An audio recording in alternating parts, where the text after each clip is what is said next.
ये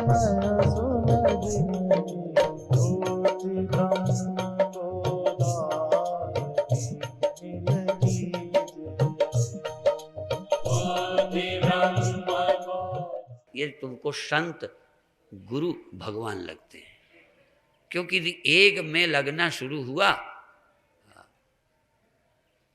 जिसमें भगवत्ता स्पष्ट हुई है उसको भी भगवान मानना, जिसमें वो सत्य का इल्हाम आया है उन पर भी श्रद्धा करना, जिसमें वह सत्य स्पष्ट हुआ है उनको आदर देना भी समझो भगवान के आदर देने का प्रारंभ हुआ है। पहले आपको सब में दिखेगा भी नहीं, झूठी बातें तो कर सकते हो।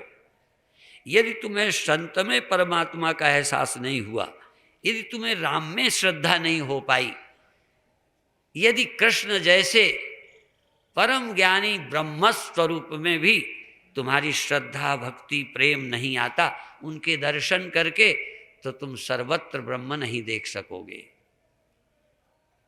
सर्वत्र ब्रह्म देखने के पहले जिसमें साक्षात ब्रह्म हैं ही नहीं, प्रकट भी है,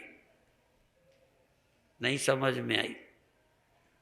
सत्य तो सब में है, गधे में भी, लेकिन गधे में गधापन प्रकट है। अभी तो जिज्ञासा ही प्रकट नहीं, ब्रह्म क्या प्रकट होगा? अथा तो ब्रह्म जिज्ञासा।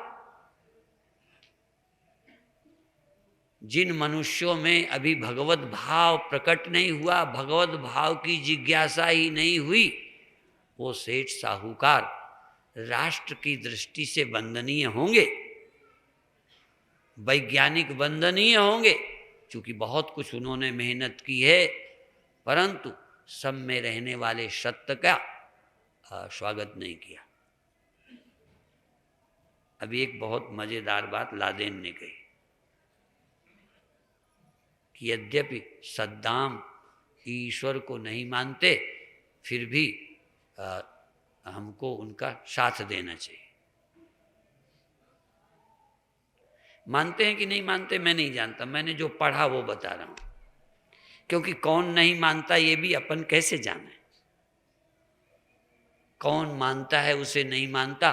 कई बार मंदिर बनाने वाले मानते नजर आते हैं, पर दुकानदार से ज्यादा है ही नहीं।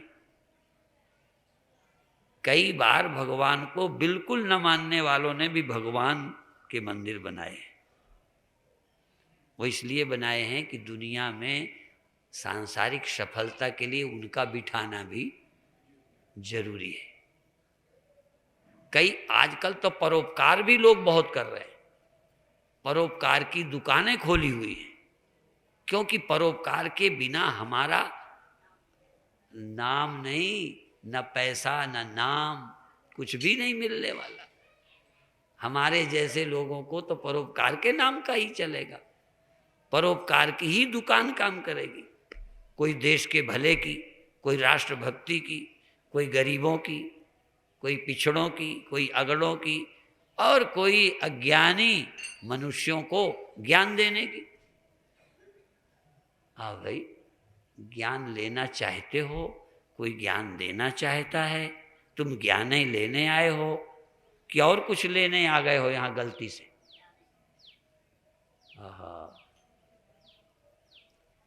अभी तो महाराज यदि उधर उधर गंगा किनारे, अभी देखो बैसाखी आने वाली है, और हमने पहले निर्णय कर लिया है कि हम सबको छुट्टी देंगे, पर 6 से 7 कार्यक्रम होगा,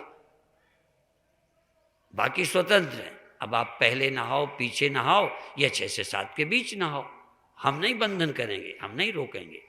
गंगा जैसी पवित्र, हाँ, उसमें नहाने से तरते है ही हैं। नहीं समझ में आया? हमारी तरफ से पूरी छूट रहेगी। मैंने बहुत पहले सोचा था कि बैसाखी को क्या करेंगे, हमने कहा छूट देंगे, पर छूट का मतलब ये नहीं कि 6 से 7 कार्यक्रम बंद करेंगे। बात समझ में आ गई? 6 से 7 बोलेंगे। अब देखते हैं आप गंगा में तरेंगे कि ज्ञान से तरेंगे।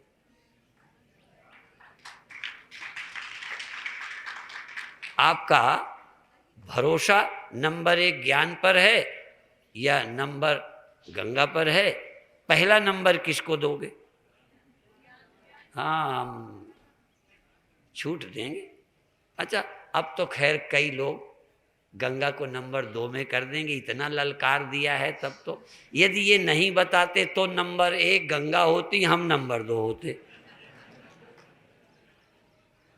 अब तो भाई ललकार दिया, सब पहले ही राज खोल दिया। और समझदार अब भी इसमें एक आध होंगे जो जल्दी स्नान कराएंगे, दोनों में हाथ मार ही लेंगे अपन। और कुछ लोग आलसी होंगे तो पहले ललकारने से ज्ञान वाले में भाग ले लेंगे, पीछे नहाएंगे, गंगा तो रहेंगी ही, प्रवचन का टाइम निकल जाएगा, गंगा का तो निकलेगा नहीं। अच्छा, दोनों से तरेंगे। अच्छा, दोनों से तरेंगे। देखो शंकराचार्य या संत महात्मा बड़े बहुत कुशल हैं। गंगा का खंडन तो नहीं करते, पर कहते गंगा से क्रम से, गंगा के स्नान से क्रम समुच्चय से कल्याण तुम्हारा होगा, और प्रवचन से डायरेक्ट सीधा मोक्ष होएगा। तो छूट दोनों को मिल गई। गंगा स्नान करने से भी, गंगा के स्नान से, और गंगे तो दर्शनान मुक्ति। डॉक्टर मिल जाए तो खुश होना चाहिए बीमार को, और दवा दे दे तो और खुश होना चाहिए, और रोग में लाभ हो जाए तो और खुश होना चाहिए। तो गंगा स्नान से भी होगा लाभ, बिल्कुल होगा, पर डायरेक्ट।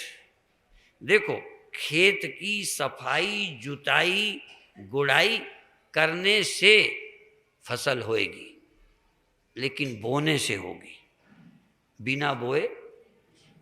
और तो डायरेक्ट फसल बीज से होती है, डायरेक्ट फसल बीज से होती है, पर डायरेक्ट ऐसे ही बो दो बिना के, तो कर्म और उपासना क्रम से मोक्ष के योग्य बनाते हैं, पर डायरेक्ट साक्षात मुक्ति का साधन तत्व ब्रह्म की कथा का श्रवण है। इसलिए श्रवण, मनन, निधिध्यासन ये मोक्ष के सीधा अंतरंग साधन है, और सब मोक्ष के बहिरंग साधन है। कभी खंडन नहीं किया भारत ने। कई बार हमारे जैसे दूसरे जो बाबा पैदा होते हैं ना, वो गंगा का खंडन करते हैं, मंदिर का खंडन करते हैं, पूजा पाठ का करते हैं, लेकिन परम ज्ञान को उपलब्ध खंडन नहीं करते, पर वो क्रम से बताते हैं। अब मान लो जहां डायरेक्ट बोने का टाइम आ गया हो, तो बोने के टाइम जुताई करना चाहिए कि जुताई पहले कर लेना चाहिए?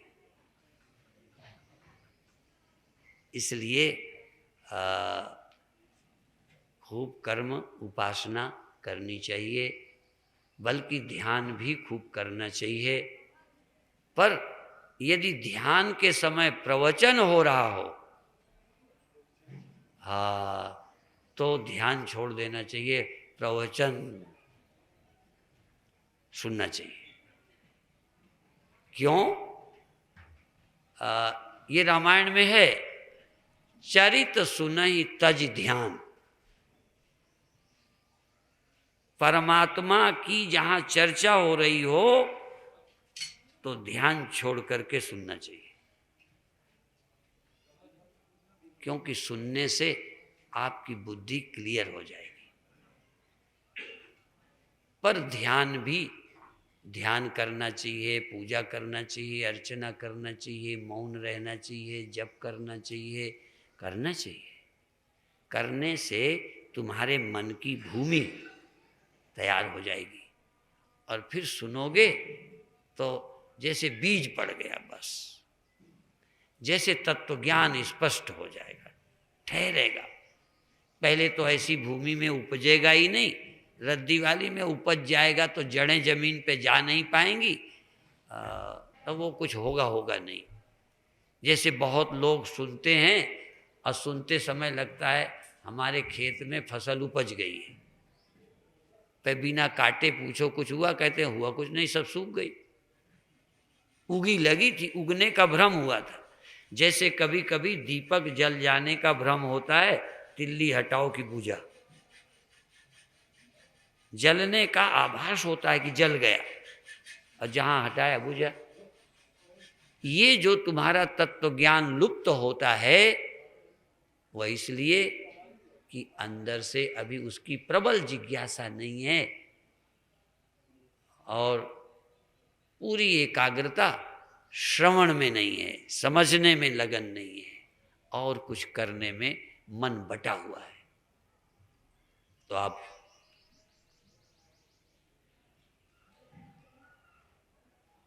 उस एक के विषय में सुने, जितने उदाहरण हम देते हैं उसमें एक भी दिखता है और अनेक में बनी हुई सृष्टि रूप सब दिखते हैं। जैसे घड़ा मिट्टी, तो तुम्हें घड़ा भी दिखता है, मिट्टी भी समझ आती है, और दोनों किसी तीसरे को, घड़ा भी मिट्टी भी किसी तीसरे को दिखते हैं। जो हम कथा सुनाते हैं वहां दो ही हैं, तीसरा कुछ नहीं है। जो दिखता है, जो हुआ है, जो जाना जाता है, वो सब सृष्टि है, स्वप्न है। और जिससे हुआ है, जो देखता है, वो वही है जो देखता है।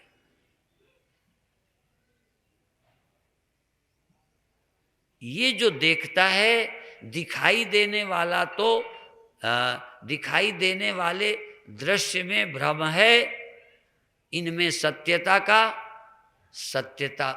आधार इसका वही एक है, पर वह एक नहीं मालूम पड़ता, ये मालूम पड़ते हैं। और जिसके आधार पर जगत बना है, देखो मिट्टी के आधार पर घड़े बने, मकान बने, पर मिट्टी मकान और घड़े की दृष्टा नहीं है। आधार तो है, अधिष्ठान तो है, पर दृष्टा नहीं है। गहने सोने से बने जरूर हैं, सोना आधार तो है, पर निर्माता नहीं है और दृष्टा नहीं है। जरा ध्यान दें, यहां ये सारा जितना झमेला है खत्म है। जो कुछ हुआ है यह उसी से हुआ है और वही दिखता नहीं, वही देखता है। चूंकि यदि जगत में वह न दिखता तो संशय होता, पर यहाँ जिससे जगत हुआ है वो वही इस जगत का आधार है और वही इस जगत का दृष्टा है। जो दृष्टा है वही आधार है, पर दृष्टा आधार नहीं लगता, आधार दृष्टा नहीं लगता, दृष्टा और आधार दो हैं ऐसा लगता है। जगत का आधार परमात्मा और जगत का दृष्टा आत्मा। जरा बात समझें, जगत जिसके आधार पर बना है या जिसने बनाया है, जिसकी सत्ता से बना है, उसका नाम क्या है?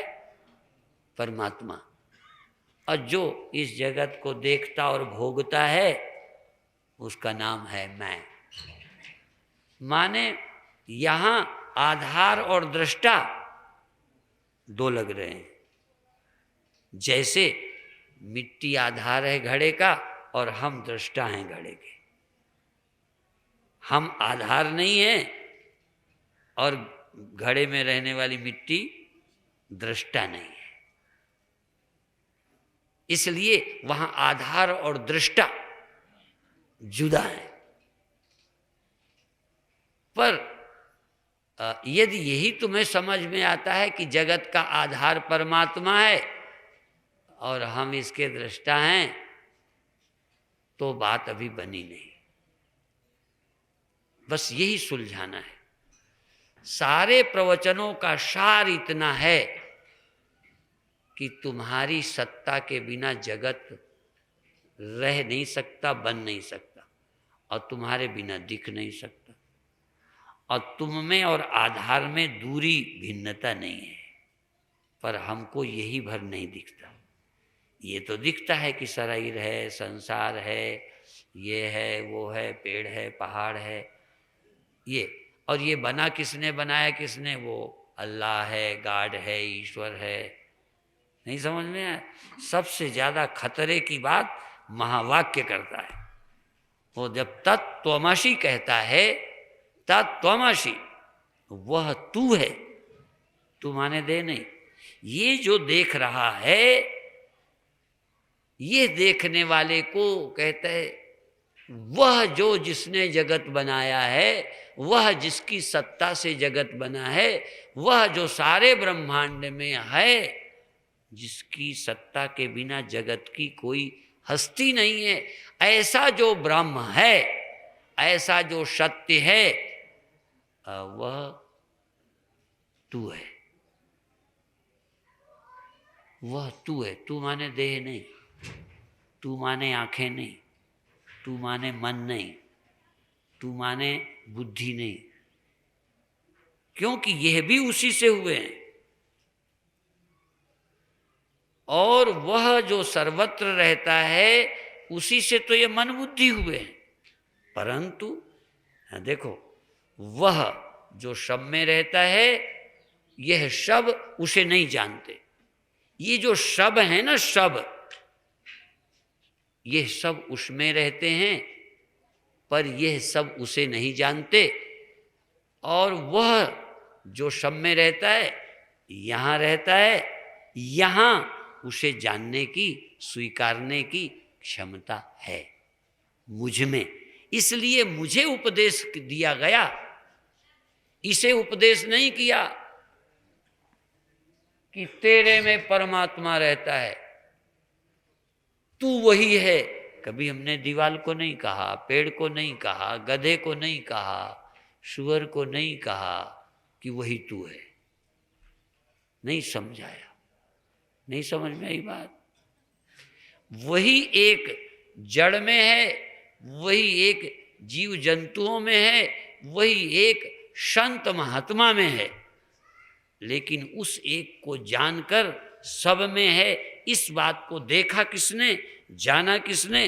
वासुदेव सर्वमिति। हाँ, गीता, वासुदेव सर्वमिति स महात्मा सुदुर्लभ। वह महात्मा स्वामी परमानंद नहीं, वह महात्मा दुर्लभ है जिसको भगवान ब्रह्म सब में मालूम हुआ। वासुदेव सर्वमिति, सर्वमिति वासुदेव, ब्रह्मैवेदम सर्वम, आत्मैवेदम सर्वम। उस सब को, इस सब में उसको जिसने देखा, उस एक को इन सब में देखा, यहाँ तक इसमें भी उसी को देखा। और इसमें जो है चेतन, इसमें जो है आत्मा, वही आत्मा सब में, जो सब में है वही यहाँ आत्मा हुआ है। इसलिए तत्त्वमसि, तत् वह, त्वमसि वह सर्व सृष्टि का आश्रय, इस अंतःकरण का आश्रय साक्षी त्वम, जो सारी सृष्टि को उत्पन्न करने वाला, रखने वाला, वही इस अंतःकरण को रोज जगाने वाला, सुलाने वाला, इसमें जो तू है, तात वह त्वम, त्वम असि, वह तू है, वह तू है। और इसके बाद उसी ने सुनने के बाद कहा, अहम ब्रह्मास्मि, मैं आदमी नहीं हूँ, मैं मन नहीं हूँ, मैं बुद्धि नहीं हूँ, मैं अहंकार नहीं हूँ, मैं ब्रह्म हूँ, सर्वाधिष्ठान हूँ। दृष्टा ने ये जाना, इसलिए दृष्टा जहाँ होगा वो अपने को ब्रह्म जानेगा। ना तो ब्रह्म को ब्रह्म जानने की जरूरत, ना यह को ब्रह्म जानने की जरूरत। इसने कभी, यह ने कभी ब्रह्म को नहीं जाना, वह उसे ब्रह्म को जानने की जरूरत नहीं पड़ी। उससे अलग जो ये दृष्टा अपने को जानता है और ये अपने को फंसा जानता है, इसको ही जानने की जरूरत पड़ी।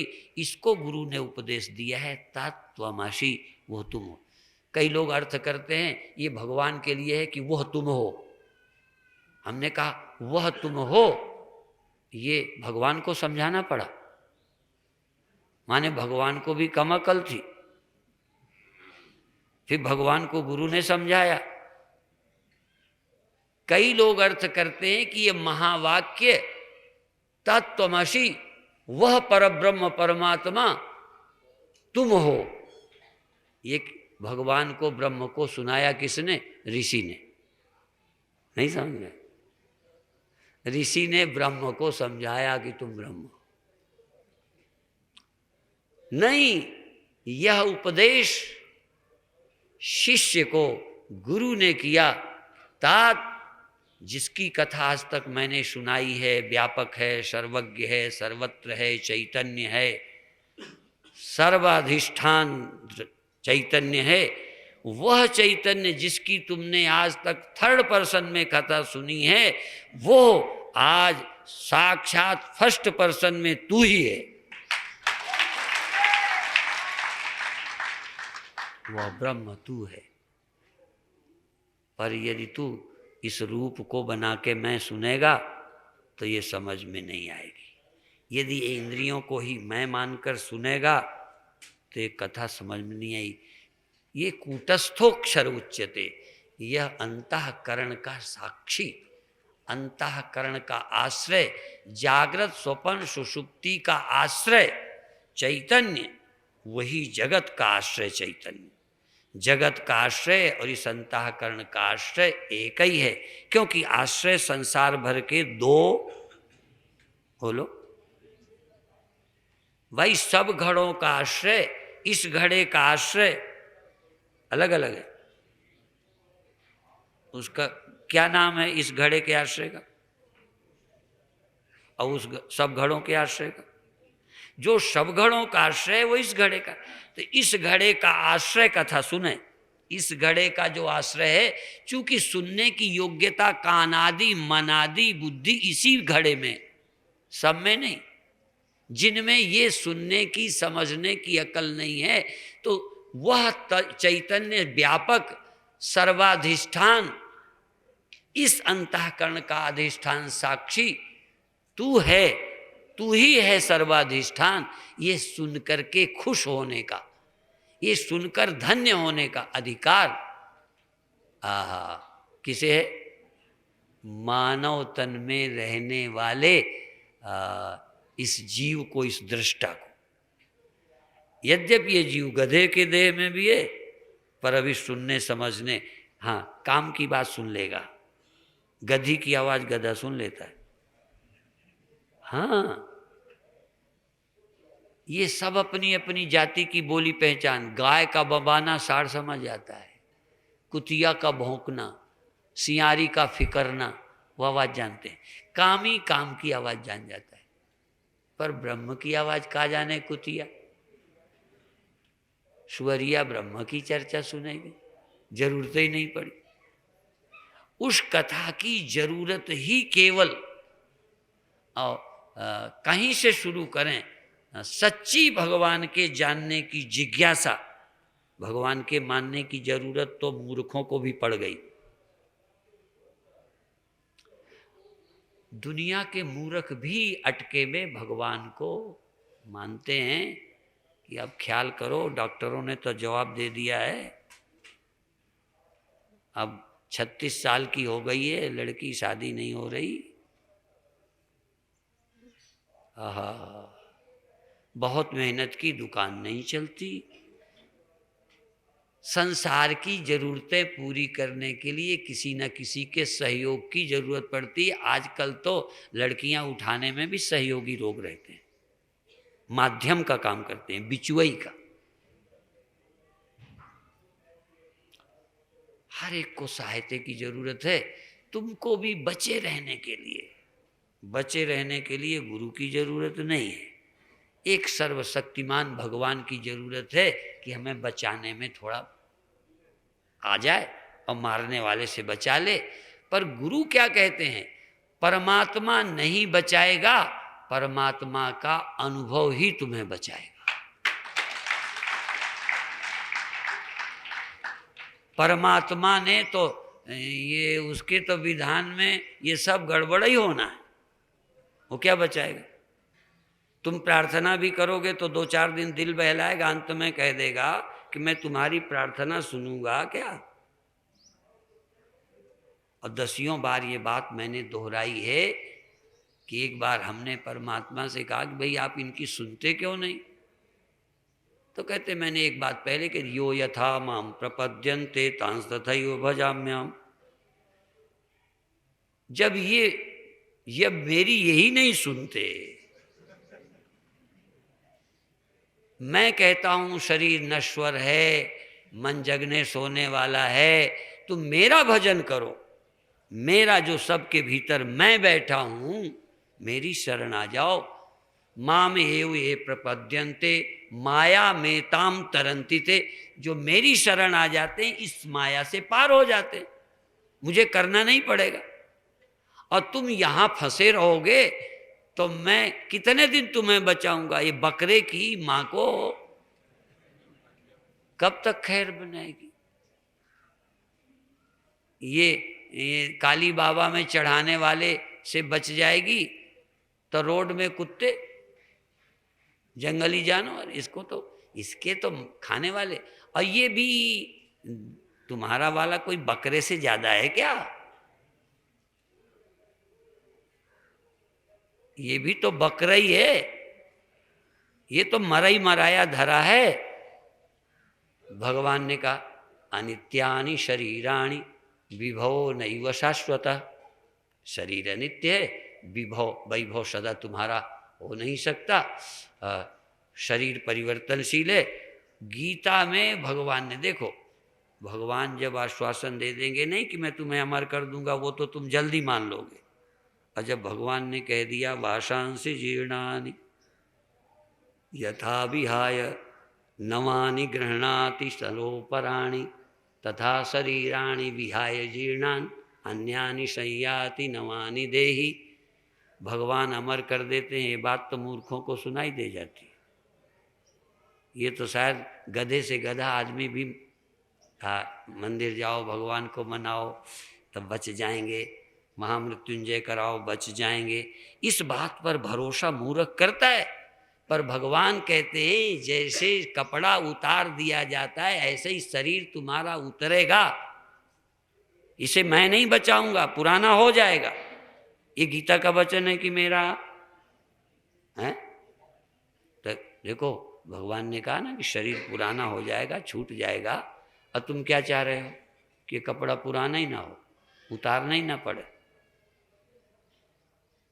और कई कथाकार वो फलाना अमर कर दिया था भगवान ने, तमाम महात्माओं के पीछे कथा प्रसिद्ध है कि मुर्दे को पानी छींटा डाला वो फिर जिंदा हो गया। अरे तो जिंदा हो गया फिर कहाँ गया। मैं व्यास गद्दी से कहता हूँ जिंदा हो गए फिर कहाँ चले गए। वो मैं पूछा करता हूँ कि जो आवा में बिल्ली का बच्चा भगवान ने बचाया था, तो जब आवा से बचा लिया तो अब तक तो कहीं तो होगा वो आवा वाले बच्चे तुम्हारे गुरुजी लाके दिखावे ना, जो तुम्हें कथा सुनाते हैं उनसे कहो महाराज तब तो भगवान ने बचा लिया, फिर क्यों मर जाने दिए। इसका मतलब बचाने वाली बातें प्रलोभन हैं। यदि बचाने की स्कीम होती तो बिल्ली के बच्चे अभी होते।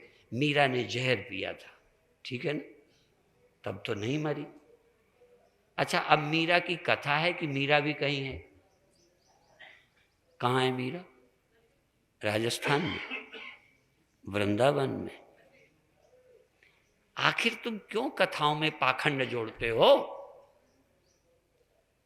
तुम क्यों नहीं मानते कि शरीर नाशवान है? भगवान ने कहा शरीर अविनाशी है। वो बात भगवान की नहीं सुनाई देती, ना कथा सुनाने वालों को न सुनने वालों। हाँ, भगवान बचा देंगे, वो सांप आया था और वो जहर दे दिया था, फिर भी मीरा नहीं मरी।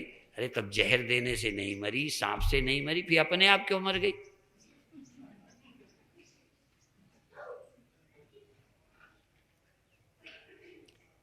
तो तुम शरीर को अविनाशी नहीं बना सकते। अविनाशी ही अविनाशी रहेगा, और अविनाशी दुनिया भर में एक ही है।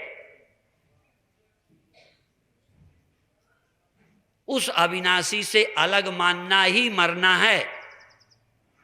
ईसदप्यंतरम कृत्वा रौरवम नरकम व्रजेत। उस सत्य से तुम जरा भी अलग हो, यही तुम्हारी मौत है, यही तुम्हारा बंधन है। उस प्रत्यक्ष चैतन्य अभिन्न सत्य आत्मा से अलग कुछ मैं हूं, ये मानना ही अविद्या है, अज्ञान है, भ्रम है। और उसी में आइडेंटिटी करके मैं बना रहा हूं, मैं बना रहा हूं, मैं बना रहा हूं, और मैं बना रहूँगा। अब मैंने दवा खाई है, पहले से मैं ज़्यादा ठीक हूँ। बिल्कुल ठीक हो, ठीक ही बने रहो, हे भगवान ठीक ही बने रहो। हम क्यों आशीर्वाद देने में चूकें? हमारे आशीर्वाद से तुम खुश होगे, हमारी चढ़ौती होगी, हमारा हाल और जल्दी कंप्लीट हो जाएगा। देखो, हम मूर्खई की दुकान नहीं कर सकते। दुनिया का एक आश्रम, कोई आश्रम न बने, कोई स्कूल न चले, कोई राजनीति सफल न हो, पर हम चालाकी की दुकान नहीं धर सकते, ठगी की दुकान नहीं धर सकते। हमारे यहाँ तो जो बिकता है वही बिकेगा, चाहे तुम खुश हो चाहे नाराज। और जहाँ आश्वासन दिए जाते हों वहाँ बच जाओ जाके, अमर हो जाओ जाके, सिर पे हाथ धरा लो, पंडित जी से वो निकला लो। हम ये नहीं कहते कि कुछ भी नहीं होता, लेकिन जिंदगी का मकसद कभी किसी ज्योतिषी से पूरा नहीं हो सकता, किसी पंडित से पूरा नहीं हो सकता, किसी झूठी बातों से तुम्हारा कल्याण नहीं हो सकता। वो होगा तो अध्यात्म से। इसलिए अविद्या, अस्मिता, राग, द्वेष, अभिनिवेश, यही 5 क्लेश हैं, यही दुख है। परमात्मा का, ब्रह्म का अज्ञान, आत्मा की सही पहचान न होना अविद्या, और उससे एक झूठी, एक देशी मैं का खड़ा रहना, और उस एक मैं के मेरा बनाकर, देह में मैं बनाकर, इनको मेरा बनाकर, इसी दुकान को जमाए रखने का इरादा। इससे अलावा दुख नाम की कोई चीज नहीं है। और इनके हटाए बिना तुम्हें कोई मुक्त कर दे तो तुम्हारे गुरु का मैं भी चेला बन जाऊंगा। पर मैं जानता हूं कि मेरा गुरु अब कोई बनने वाला नहीं है। नहीं समझ में आया?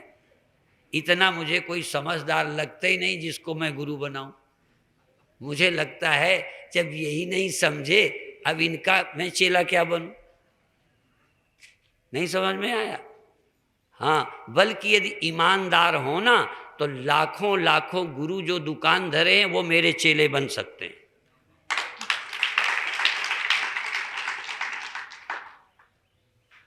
पर बनेंगे नहीं।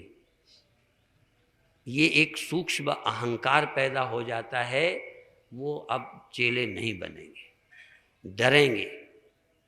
दुकान टूटने का डर है। तुम्हें अपनी दुकान के घाटे का नहीं, ये बड़े बड़े गुरुओं को भी अपनी दुकान के बिगड़ जाने का डर लगा रहता है। ईमानदारी से कह ही नहीं सकते कि हम ही नहीं सत्य को पाए, तुम्हें क्या बताएं। इस सत्य विद्या, ये जो भारत जगत गुरु कहलाया है इन कहानियों के कारण। ये जो भारत जगत गुरु कहलाया है ये बातों से नहीं कहलाया, ये केवल झूठी कहावत नहीं है। इस जगत का सचमुच यदि कोई गुरु है तो भारत रहा है और भारत है और भारत ही रहेगा। इतनी सत्य विद्या, कहानियां किससे हैं? जिनके पीछे विश्व में सबसे जो मजहब छाए हैं, सिर्फ किस्से कहानियों के अलावा कुछ नहीं। जैसे एक थे राजा, एक थी रानी, फिर उनके हो गया लड़का, फिर एक हो गई और बेटी, फिर उसकी हो गई शादी। तो एक था राजा, एक थी रानी, फिर दोनों मर गए, खत्म कहानी।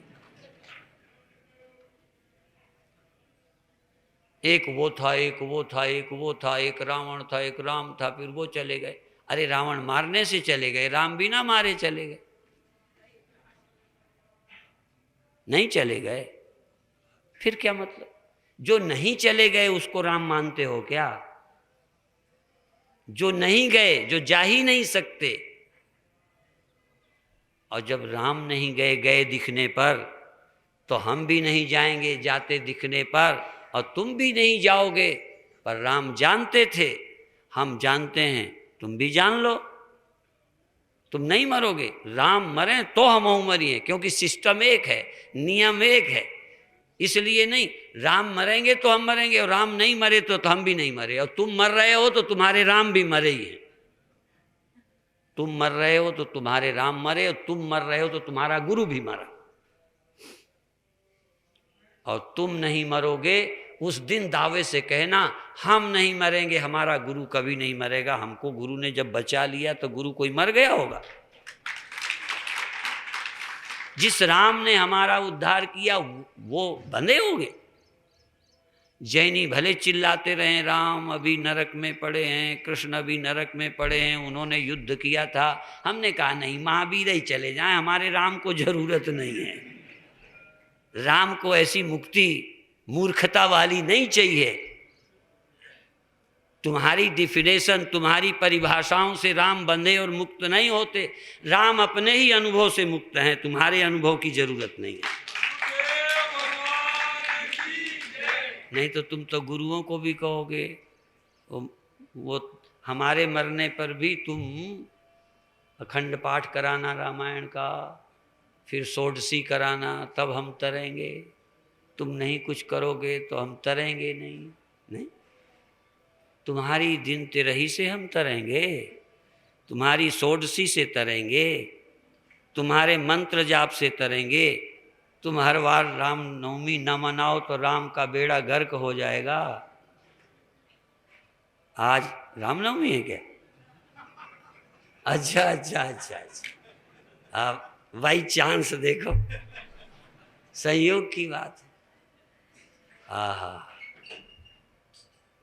आज हम इसलिए उनकी रामनवमी की खुशी मनाते हैं कि इस दिन राम जन्मे नहीं, शायद इस दिन यह जन्मे जो जन्मते ही नहीं। जो जन्मते नहीं, मरते नहीं, ऐसे व्यक्ति का जन्म आज हुआ था।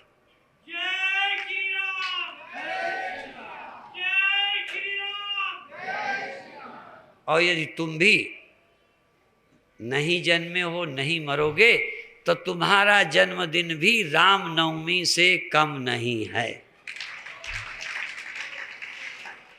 तुम्हारा जन्मदिन भी मनाने लायक हो जाए, ये तुम अजन्मा और अविनाशी हो तो।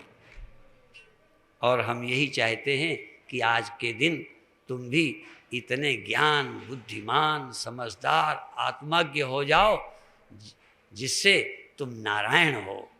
और तुम्हें राम को आज बनाते हैं, कृष्ण को आज बनाते हैं, हे भगवान इतने ज़्यादा हो जाएंगे तो हर दिन फिर कोई रामनवमी, जन्माष्टमी, फिर कौन सप्तमी, फिर कौन द्विज, फिर कौन तीज, फिर कौन प्रतिपदा, फिर एकादशी, फिर दशमी, सबकी मनाएं। तो इतने तो दिन ही नहीं हैं जितने तुम ज्ञानी हो जाओगे।